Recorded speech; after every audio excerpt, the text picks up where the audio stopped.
Straight of Hormuz आणि oil एक्सपेंडिचरच्या बाबतीमध्ये plus oil import एक्सपोर्टच्या बाबतीमध्ये तुम्ही पर्शियन गल्फ असेल, गल्फ ऑफ ओमान असेल, सोबतच इराण आणि इस्रायलचं असणारं कॉन्फ्लिक्ट असेल आणि त्यामध्ये पॉइंट ऑफ इंटरेस्ट अमेरिकेचा असेल, या सगळ्या गोष्टी, या सगळ्या न्यूज कंटिन्युअसली ऐकताय आणि जून 2026 मध्ये या सगळ्या असणाऱ्या घटनांना एक पूर्ण विराम मिळाला. अशा पद्धतीचा सीज फायरचा असणारा अग्रीमेंट कंप्लीट झाला होता.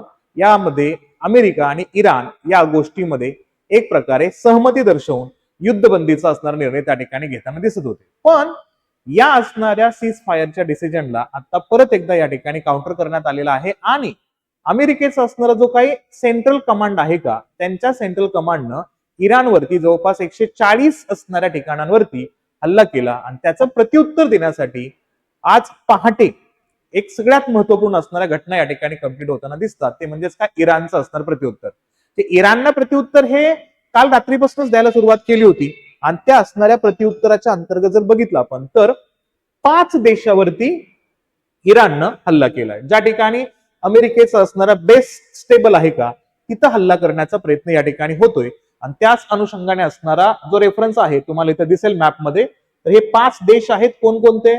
ओमानवरती हल्ला केलाय, कतारवरती हल्ला केलाय, बहारीनवरती हल्ला आहे, कुवेतवरती हल्ला आहे आणि जॉर्डनवरती अटॅक केलेला आहे. मग अशा कंडिशन्स मध्ये नेमकं न्यूज काय घडते? युद्ध परत एकदा सुरू झालंय का? म्हणजे अमेरिका हल्ला करतोय त्यांच्या असणाऱ्या सेंट्रल कमांडच्या माध्यमातून, इराण हल्ला करतोय. अशा परिस्थितीमध्ये परत एकदा स्ट्रेट ऑफ हॉर्मोज आता क्रिटिकल झोन मध्ये गेलाय का आणि जगाचा असणारा ऑइल आणि गॅस सप्लाय चेन परत एकदा होल्ड वरती जातोय का आणि त्याचा इम्पॅक्ट भारतावरती आपल्याला पाहायला मिळेल का काही असणाऱ्या कालखंडाच्या अंतर्गत? या सगळ्या गोष्टींचं डिस्कशन आपण या ठिकाणी करूया. नमस्कार, MPA-IAS च्या असणाऱ्या युट्यूब चॅनलवरती मी परशुराम शिंदे आपल्या सर्वांचं पुन्हा एकदा सहर्ष स्वागत करतो. ठीक आहे, चला आपण या असणाऱ्या मूळ मुद्द्याच्या अनुषंगाने डिस्कशन करूया आणि याच्यातून आउटकम काय येऊ शकतं याही गोष्टीला हायलाइट करण्याचा प्रयत्न करूया. जेव्हा डोनाल्ड ट्रम्प यांना विचारण्यात आलं की तुम्ही हा जो असणारा हल्ला केला इराणवरती, तर तुम्हाला या असणाऱ्या स्टेट ऑफ हॉर्मज मधलं असणारं जे काही घटना आहेत, व्यापार आहे, तिथलं असणारं ट्रेड आहे, तो योग्य सुरू चालू आहे का, अशा पद्धतीचं क्वेश्चन केल्यानंतर ट्रम्प यांनी कालच्या दिवशी एक सगळ्यात महत्वाचं स्टेटमेंट दिलं की या मुद्द्याला सोडून तुम्हाला काय विचारायचं असेल तर विचारू शकता. का? तर सध्या ते एका दुःखात आहेत आणि ते दुःख म्हणजे कोणतं, तर वयाच्या 71व्या वर्षी निधन झालेले असणारे त्यांचे सोबती म्हणजे या ठिकाणी लिंडसे ग्रॅहम. लिंडसे ग्रॅहम यांचा उल्लेख केला या ठिकाणी. तर हे एवढे डेंजर पर्सनॅलिटी होते, यांच्यामुळेच कदाचित आता जे असणारे घटना घडतायत ते म्हणजे इराणवरती असणारा हल्ला असेल, या असणाऱ्या स्टेट ऑफ हॉर्मोज मध्ये चाललेले असणारे क्रायसिस असतील आणि सोबतच याच व्यक्तीनं भारताबद्दल खूप जास्त स्टेटमेंट दिले होते की भारताला जर रशियाकडनं ऑइल परचेस करायचं असेल तर ते अमेरिकेच्या परमिशननं करावं, नाही तसं केलं तर या असणाऱ्या भारतावरती 500% टेरिफ लावला जाईल, अशा पद्धतीचं स्टेटमेंट दिले होते. आणि इराणच्या युद्धाला कारणीभूत असणारी व्यक्ती आहे म्हणून जेव्हा यांचं निधन झालं त्या निधनानंतर आपण असं म्हणतो ना, एखाद्या व्यक्तीचा मृत्यू झाल्यानंतर त्यांच्याबद्दल वाईट बोलू नये. इराणमध्ये जेव्हा ही न्यूज कळाली यांचं निधन झालं तर त्यांच्या असणाऱ्या टेलिव्हिजन चॅनलवरती अँकर्स आहेत का ते हसून न्यूज देत होते आणि काय सांगत होते की हे यांचं निधन झालं आणि हे डायरेक्टली कुठे गेले या ठिकाणी, तर ते गेले या ठिकाणी हेल हॉलमध्ये, नरकात गेले. या पद्धतीच्या असणारे आपण म्हणतो ना, एखादा कार्यक्रम झाल्यानंतर वन्स मोर सारखे असणारे कमेंट येतात पहा, तर तसं वन्स मोर न्यूज देण्याचा प्रयत्न केला, डबल न्यूज दिली इराणच्या असणाऱ्या न्यूज एजन्सीनं. एवढा असणारा आनंद त्यांना झालेला आहे. भारतासाठी सुद्धा उल्लेख केला तर भारतासाठी सुद्धा निगेटिव्ह असणारी भूमिका हे कंटिन्युअसली घेऊन येत होते. पण आता शेवटच्या असणाऱ्या 1-2 महिन्यामध्ये ते पाकिस्तान बद्दल सुद्धा डिसाईड करत होते. मग थोडीशी भारताची बाजू सौम्य झाली होती, तरी सुद्धा रशियाला, इराणला, भारतासारख्या देशांना आनंद झाला होता या डेथ नंतर. आणि ही डेथ खूप सडन डेथ होती, याच्यामध्ये कोणत्याही असणाऱ्या घटना म्हणून न्यूज पेपरमध्ये सुद्धा सडन वीकनेस किंवा सडन इलनेस या पद्धतीच्या न्यूज हायलाइट होत होत्या आणि मग त्यांच्या असणाऱ्या डेथचा उल्लेख या ठिकाणी येतो. मग ट्रम्प म्हणतात की या असणाऱ्या आत्ता जो अटॅक झालेला आहे त्याबद्दल मी काय बोलण्याच्या मानसिकतेमध्ये नाहीये, कारण मी एका दुःखामध्ये आहे आणि ते दुःख म्हणजेच कोणाचं, तर 2002 ते 2024 या कालखंडामध्ये अमेरिकेचे असणाऱ्या सिनेटचे मेंबर म्हणजे त्यांचा असणारा जो अप्पर हाऊस आहे ना, वरिष्ठ सभागृह, त्याचे मेंबर असणारे कोण या ठिकाणी लिंडसे ग्रॅहमचा असणारा उल्लेख या ठिकाणी लक्षात ठेवायचा. त्या असणाऱ्या निधनाचा उल्लेखही याच्यामध्ये लक्षात ठेवूया. आता एक्झॅक्टली जो कॉन्फ्लिक्ट आहे का, तो कॉन्फ्लिक्ट काय करतोय तर स्टेट ऑफ हॉर्मोज मध्ये सेन्सिटिव्ह झोन परत एकदा तयार करतोय. मग हा आहे या ठिकाणी पर्शियन गल्फ. ज्याला डोनाल्ड ट्रम्प जेव्हा या असणाऱ्या एरियामध्ये व्हिजिटिंगला गेले होते त्या देशांना म्हणत होते या पर्शियन गल्फचं नाव चेंज करा आणि अरेबियन गल्फ करा. हाही मुद्दा लक्षात ठेवायचा. आणि सोबतच इथं आहे या ठिकाणी कुठला गल्फ ऑफ ओमान आणि त्याच्या खाली आहे ओमान. तर या ओमानवरती सुद्धा हल्ला केला आता युएन, हे लक्षात घ्यायचं. कुणी इराणनं. तर तो रेफरन्स बघत असताना 2026 मधला असणारा हा कॉन्फ्लिक्ट जो आहे युएस इराणचा असणारा कॉन्फ्लिक्ट आपल्याला इथं हायलाइट करून बघणं गरजेचं असणार आहे. आणि त्या अंतर्गत काय होतंय ते थोडंसं व्यवस्थित लक्षात घ्या. काय आहे आपण सिस्टमॅटिकली क्रोनॉलॉजीच्या माध्यमातून त्या ठिकाणी बघूया. क्रोनॉलॉजी समजली जे सगळ्यात महत्वाचा उल्लेख या ठिकाणी केला तर ब्रेकडाऊन झालेला आहे जूनच्या मध्ये झालेल्या सीज फायरचं. मग काय होतं रेफरन्स या ठिकाणी जून मधील युद्धबंदीचं पतन या ठिकाणी होताना दिसतोय. एप्रिल मधील युद्धबंदी वाढवण्यासाठी हॉर्मझची सामुद्रधुनी पुन्हा उघडण्यासाठी मध्य असणाऱ्या जून मधील सामंजस्य करार आता मोडकळीस येताना दिसतोय. अमेरिकेचे राष्ट्राध्यक्ष डोनाल्ड ट्रम्प यांनी युद्धबंदी संपली आहे अशी अधिकृत घोषणा सुद्धा केलेली आहे. हा उल्लेख पण स्टेट ऑफ हॉर्मोज मधला व्यापार सुरळीत चालू राहील अशा पद्धतीचे स्टेटमेंट सुद्धा या ठिकाणी देताना दिसतात. मुद्दा काय तो या ठिकाणी मॅरिटाइम कॅटलिस्टचा उल्लेख केला तर काय रेफरन्स येतो इथं इराणच्या असणाऱ्या IRGC अनधिकृत मार्गाचा वापर केल्याचा आरोप करत सायप्रस नोंदणीकृत कंटेनर जहाज आणि दुसऱ्या मालवाहू जहाजावर हॉर्मझच्या सामुद्रधुनीवरती हल्ला केला जे या संघर्षाचं तात्काळ कारण ठरलेलं आहे. म्हणजे आत्ताचं तात्काळ कारण म्हणजे कोणतं असेल अमेरिकन अटॅक करण्यापाठीमागचं तर इराणच्या असणाऱ्या IRGC अनधिकृत मार्गाचा वापर केला आणि स्टेट ऑफ हॉर्मझच्या अंतर्गत स्वतःचं आधिपत्य वाढवण्याचा प्रयत्न केला. म्हणून काय केलं या ठिकाणी अमेरिकेनं तर लक्षात घ्यायचं अमेरिकेच्या असणाऱ्या सेंटकॉम लक्षात ठेवायचं. सेंटकॉम म्हणजेच काय सेंट्रल एशियामध्ये असणारे अमेरिकेचा बेस. अमेरिका एवढा स्ट्रॉंग देश झालेला आहे 1991 नंतर तर तुम्हाला जगभरामध्ये या ठिकाणी युनिपोलरिझम दिसतं. म्हणजे एकाच्याच नेतृत्वामध्ये जगाचा सगळं कंट्रोल आलेला आहे असा तो देश अमेरिका. त्यानं वेगवेगळ्या असणाऱ्या जगाच्या भागामध्ये स्वतःचे असणारे कमांड थिएटर त्या ठिकाणी ओपन करून ठेवलेले आहेत. त्यातला असणारा सेंट्रल एशिया मधला हा असणारा सेंटकॉम लक्षात घ्यायचं. सेंटकॉम चा उल्लेख केला तर याला म्हणायचं अमेरिकेचं सेंट्रल कमांड स्टेशन आहे. आणि यांनी काय केलं 140 पेक्षा असणारे जास्त मिलिटरी टार्गेट जे आहेत का इराणच्या अंतर्गत असणारे त्या ठिकाणी हल्ले केलेले आहेत. मी याचा उल्लेख केला तर या ठिकाणी हल्ला दिसतो तुम्हाला कुठं येतं तर बंदर अब्बासच्या असणाऱ्या पोर्टवरती हल्ला केला या ठिकाणी. नंतर उल्लेख केला या ठिकाणी तर कुशम आयलंड वरती या ठिकाणी केलेला आहे. नंतर मुद्दा येतो कुठला बुशहर या ठिकाणच्या असणाऱ्या ठिकाणावरती हल्ला होताना दिसतो. नंतर या ठिकाणी सिरिक असेल जास्क असेल अशा असणाऱ्या मल्टिपल 140 असणाऱ्या टार्गेटवरती आपल्याला या ठिकाणी अटॅक होताना दिसतो. हा एक रेफरन्स याच्यामध्ये लक्षात घ्यायचा. या अमेरिकेच्या अटॅक नंतर मग या ठिकाणी रेफरन्स येतो तो म्हणजेच कुठला की आता परत एकदा या असणाऱ्या स्टेट ऑफ हॉर्मोज मध्ये आता रिस्ट्रिक्शन्स आणि एक प्रकारे अडचणीचा भाग या ठिकाणी तयार होताना दिसतोय. कसं लक्षात घ्यायचं या ठिकाणी the strategy of the horizontal escalations. का बाबा ह्या क्षितिज विस्ताराची रणनीती या ठिकाणी येताना दिसते. उल्लेख काय केला या ठिकाणी IRGC इराणचा असणारा उल्लेख या ठिकाणी केला जातोय. इराणनं काय केलं इराणच्या IRGC 5 प्रादेशिक राष्ट्रांमधील अमेरिकेची लष्करी मालमत्ता पायाभूत सुविधा आणि रडार नेटवर्क क्षेपणास्त्रांवरती ड्रोन हल्ला केला असं अमेरिकेचं म्हणणं आहे. मग त्यानंतर अमेरिकेच्या असणाऱ्या सेंटकॉमनं सेंट्रल असणाऱ्या कमांडनं या असणाऱ्या इराणवरती हल्ला केला 140 ठिकाणांवरती हल्ला केला असा उल्लेख केला जातो. आणि सगळ्यात महत्वाचा मुद्दा इराणनं काय केले हॉरिझॉन्टल एस्कलेशनचा वापर केलेला आहे. म्हणजे हळूहळू सगळ्या गोष्टी आपल्या कंट्रोलमध्ये याव्यात त्यामुळे आपल्या शेजारच्या असणाऱ्या प्रदेशामध्ये टप्प्याटप्प्यानं अटॅक करण्याचा प्लॅन या ठिकाणी दिसतो. आणि त्यामुळे इराणनं काय केलं पश्चिमेकडील देशांसाठी हे युद्ध आर्थिक आणि राजकीय दृष्ट्या परवडणारे राहू नये यासाठी युद्धाची व्याप्ती आपल्याला वाढवताना दिसतात असाही उल्लेख या ठिकाणी केला जातोय. हेही लक्षात ठेवणं आवश्यक असणार आहे. मग अशा कंडिशन्स मध्ये काय केलं या ठिकाणी मग हिथं 5 ठिकाणांमध्ये 5 देशांवरती इराणनं अटॅक केला. आता या असणाऱ्या अटॅक मध्ये कोणकोणते देश दिसतात बहारीन दिसतो.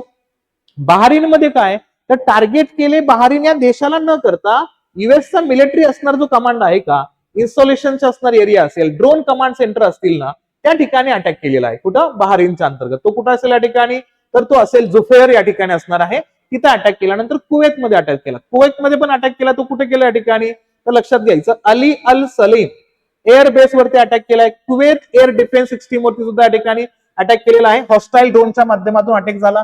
जॉर्डन मध्ये पण अटॅक केलेला आहे. ते कुठं फ्युएल टँक्स वरती अटॅक केलेला आहे. या ठिकाणी अम्युनेशनचे असणारे डेपो आहेत का जिथं शस्त्र सामग्री ठेवली जाते तिथं अटॅक केलेला आहे जॉर्डनच्या बाबतीमध्ये. आणि सगळ्यात महत्वाचा मुद्दा कोणता एअरबेस आहे प्रिन्स हसन एअरबेस वरती आपल्याला इराण या ठिकाणी अटॅक करताना दिसतो. काल रात्रीचा असणारा अटॅक आहे हा. नंतर ओमानवरती आणि कतारवरती अटॅक होताना दिसतो. ओमानमध्ये कुठं IRGCच्या नेव्ही असणाऱ्या टार्गेटेबल म्हणजे कुठे या ठिकाणी टार्गेट जे होते ना ते टार्गेट डिस्ट्रॉय केले. याच्यामध्ये लॉंग रेंज एअरबॉर्नच्या असणाऱ्या रडारच्या माध्यमातून आणि शिप डिटेक्शन सिस्टीमच्या माध्यमातून या ठिकाणी टार्गेट कंप्लीट करताना दिसतात. आणि कतारमध्ये कुठं तर US लिंक्ड असणारा स्ट्रॅटेजिक सेंटर्स आहेत का आणि कार्गो ट्रान्सपोर्टेशन नेटवर्क जिथं आहे का तिथं त्या ठिकाणी अटॅक करताना दिसतोय. कोण? इराण. या 5 ठिकाणांमध्ये अटॅक झाल्यामुळं काय झालं आता सध्याला सगळ्यात महत्वाचा मुद्दा हा स्टेट ऑफ हॉर्मोजचा असणारा जो काही पॉइंट आहे का तो आता चोक होताना दिसतोय. म्हणजे एक प्रकारे चोक पॉइंट झालेले कोंडी झालेली आहे या असणाऱ्या सामुद्र धुनीच्या अनुषंगाने. इराण ऍक्टिव्ह आहे. अमेरिका याला स्टेबल करण्याचा प्रयत्न करतोय असं म्हणतोय आणि अमेरिका कंटिन्युअसली जगाला सांगतोय की हा असणारा स्टेट ऑफ हॉर्मोज आम्ही कंटिन्युअसली ऍक्टिव्ह ठेवू या पद्धतीचा उल्लेख असेल. आता अमेरिकेने कितीही क्लेम करू द्या की त्या पद्धतीनं तिथं त्याला यंत्रणा नॉर्मलाइज करायची आहे, पण मुळात याच्या पाठीमागं विचार याच्याप्रमाणे डोकं भयंकर वेगळं आहे. ते कोणतं? याच्यामध्ये येतो व्हेनेझुएला. लक्षात ठेवायचं तुम्हाला माहिती आहे की अमेरिकेनं एका रात्रीमध्ये व्हेनेझुएलाच्या असणाऱ्या प्रमुखांना हायजॅक केलं, एक प्रकारे त्यांना किडनॅप केल्याची भूमिका त्या ठिकाणी दिसते आपल्याला. अशा कंडिशन्स मध्ये त्या असणाऱ्या व्हेनेझुएलाच्या अंतर्गत तेलाचे साठे सापडलेले आहेत आणि त्या तेलांच्या साठ्यांचं असणारं जे काही एक्सप्रेशन होणार आहे का ते कोण करणार आहे त्या ठिकाणी तर अमेरिकन कंपन्या करणार आहेत आणि तिथून ऑइल जगानं परचेस करावं हा असणारा हिडन अजेंडा अमेरिकेचा असू शकतो. याबद्दल सुद्धा खूप महत्वाचा मुद्दा आहे. म्हणजे स्टेट ऑफ हॉर्मोज वरती क्लॅशेस चालू राहिले तर सगळ्या देशांनी कोणाकडनं ऑइल घ्यावं, डायरेक्टली अमेरिकेच्या कंट्रोलमध्ये असणाऱ्या या व्हेनेझुएलाकडनं ऑइल घ्यावं अशा पद्धतीचा असणारा रुमर्स, अशा पद्धतीचा असणारा एक वेगळा प्लॅन सुद्धा जगभरामध्ये आता चर्चेमध्ये येतोय. याबद्दल तुमचं मत काय आहे नक्की कमेंट सेक्शन मध्ये सांगण्याचा प्रयत्न करा. मग आता या चोक पॉइंट वरती स्टेट ऑफ हॉर्मोज वरती आता मुद्दे ऍड होत आहेत आणि आता या ठिकाणी घोषणा तर आहे की अमेरिका काय म्हणतोय स्टेट ऑफ हॉर्मोज सर योग्य आहे उघड ठेवण्याचा प्रयत्न म्हणजे एक प्रकारे ओपन ठेवण्याचा प्रयत्न ते करतीलच, पण अडचण इराण क्रिएट करणार आहे हे पण लक्षात ठेवायचं. सोबतच पाहिलं सगळ्यात महत्वाचा मुद्दा कोणाचा असणार कनेक्टिव्हिटी या ठिकाणी तर जो मध्यस्थी करणारा आहे का म्हणजे इथं मध्यस्थी करण्यासाठी आवश्यकता होती एका असणाऱ्या न्यूट्रल देशाची पण मध्यस्थी करायला इथं बोलवलं होतं पाकिस्तानला आणि अशा कंडिशन्स मध्ये आता मध्यस्थीसाठीचा असणारा उल्लेख बघितला तर कतार, कुवेत किंवा बहारीन यासारख्या देशांना आणणं आवश्यक होतं, पण तिथं तुम्हाला कोण दिसतात त्या ठिकाणी तर कतारचं असणारा दोहा या ठिकाणी आपल्याला अग्रीमेंट करताना दिसतात. शांततेचा निगोशिएट करण्यासाठीच असणारा दोहा निवडला होता कतारचा, पण आता ओमानवरती हल्ला केलाय, कतारवरती हल्ला केला इराणनं, त्यामुळे हे देश त्या पद्धतीनं कॉपरेट करतील का हा एक सगळ्यात मोठा असणारा प्रश्न इथं उपस्थित होताना दिसतोय. हे इथं लक्षात ठेवायचं. याच्यामुळे काय होईल? याच्यामुळे सगळ्यात डेंजर कंडिशन येईल जर परत एकदा हा खूप मोठ्या प्रमाणावर युद्धनौका स्टार्ट झाल्या या ठिकाणी यायला लागल्या, इथं आर्मी या ठिकाणी पाचारण झाली तर तुम्हाला फेस टू फेस वॉर सुद्धा बघायला मिळेल. अशा कंडिशन मध्ये या संपूर्ण असणाऱ्या ग्लोबल इकॉनॉमिकला एक शॉकवेव्ह लागू शकतो. एनर्जी सेक्टरमध्ये सुद्धा शॉकवेव्ह येईल. त्यामुळे काय होईल? इन्फ्लेशन वाढेल या ठिकाणी. सगळ्यात महत्वाचा मुद्दा महागाई वाढेल आणि ती महागाई का वाढेल? कारण जगाच्या असणाऱ्या पेट्रोलियम लिक्विडचं असणारं कन्झम्पशन ते आहे का ते 20% स्टेट ऑफ हॉर्मोज एकटा हँडल करतो. तर ते जर त्या ठिकाणी कंट्रोलमध्ये आलं आणि ते जर पूर्णतः युद्धजन्य परिस्थितीमध्ये अडचणीत राहिलं तर कशाच बाबतीमध्ये या ठिकाणी गोष्टी तुम्हाला हायलाइट होताना दिसणार नाहीये आणि जगामध्ये महागाईचं असणारं साम्राज्य वाढताना दिसेल. हा एक खूप महत्वाचा मुद्दा आहे. त्याच्यासोबत पाहिलं तर लक्षात घ्यायचं या ठिकाणी जगाचं असणारं ग्लोबल क्रूड ऑइलचे प्राइजेस हे लगेचच्या लगेच 4% वाढले जेव्हा ही न्यूज आली आणि मंडेचं मार्केट ओपन झालं. सोमवारचं मार्केट ओपन होत असताना एवढ्या मोठ्या पद्धतीचा शांततेचा असणारा संदेश या ठिकाणी दिला जात होता आणि सीज फायर झालेलं होतं. त्यानंतर असा अटॅक आणि जागतिक व्यवस्थेमध्ये असणाऱ्या इकॉनॉमिकल अस्थिरता तुम्हाला आजच्या असणाऱ्या मार्केटच्या स्टेटसवरनं कळायला असणार आहे. तर तो मुद्दा आता चर्चेमध्ये येतोय. महागाई खूप मोठ्या प्रमाणात वाढत जाणार आहे. अशा सगळ्या कंडिशन्स मध्ये काय करणं अपेक्षित असेल तर या दोन्ही देशांना म्हणजे इथं मी 2 देश म्हणणारच नाहीये, सगळ्यात महत्वाचा देश आहे इथे इस्रायल. इस्रायल काय म्हणतोय? इस्रायल म्हणतोय इराण सोबत अमेरिकेने किती शांततेचे डील करू द्या, किती सीज फायर करू द्या, पण आमच्या असणारे जो काही सेल्फ इंटरेस्ट आहे का सेल्फ मोटिव्ह आहे तो जोपर्यंत कम्प्लीट होत नाही तोपर्यंत आम्ही या गोष्टींना मान्यता देणार नाहीये. मग इथं अमेरिकेने कितीही काही केलं तर कदाचित नंतर लगेच दुसऱ्या दिवशी तुम्हाला एखादी न्यूज मिळेल की इस्रायलने अटॅक केला इराणवरती, मग इराणनं परत त्या ठिकाणी काउंटर करण्यासाठी परत अटॅक केला इस्रायलवरती. अशा घटना घडत राहतील. या सगळ्यांचं मेजर कारण काय होतं माहिती साहेबांनो? सीज फायर करण्यात आलं. त्या सीज फायर मध्ये जून मध्ये एक निर्णय घेण्यात आला होता. अमेरिकेची एक टीम इराणमध्ये जाईल आणि इराणमध्ये खरंच न्यूक्लिअर पॉवर प्लांट तयार होत आहेत का, न्यूक्लिअर वेपन तयार होत आहेत का हे चेक करेल. तेव्हा इराण काय म्हणतोय माहितीये का, जर तुम्ही ती टीम आमच्या देशामध्ये पाठवत असाल तर तशीच टीम ती घेऊन जावं इस्रायलला आणि तिथं अशा पद्धतीचे असणारे वेपन तयार होतात का ते चेक करायची क्षमता असेल तर आमच्या देशात या ते पण चेक करा. अशा पद्धतीचा मुद्दा आहे. अमेरिकेला इस्रायल भयंकर महत्वाचा आहे, कारण मेक इस्रायल ग्रेट अगेन या अनुषंगाने ग्रेटर इस्रायलचे कन्सेप्ट सुद्धा अमेरिका घेऊन चाललेला आहे.